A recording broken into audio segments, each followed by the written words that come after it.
அங்கங்கள் அங்கங்கு பொங்கிடும் அழகு ஆசையை தூண்டுது மானே தங்கக்கோடத்துக்குள் தேனை எடுக்க தவிச்சு நிற்கிறேன் நானே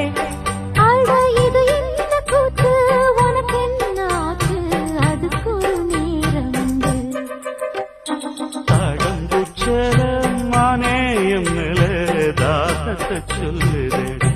தொட்டுக்கொள்ளும் வேகத்தை சொல்லுதடி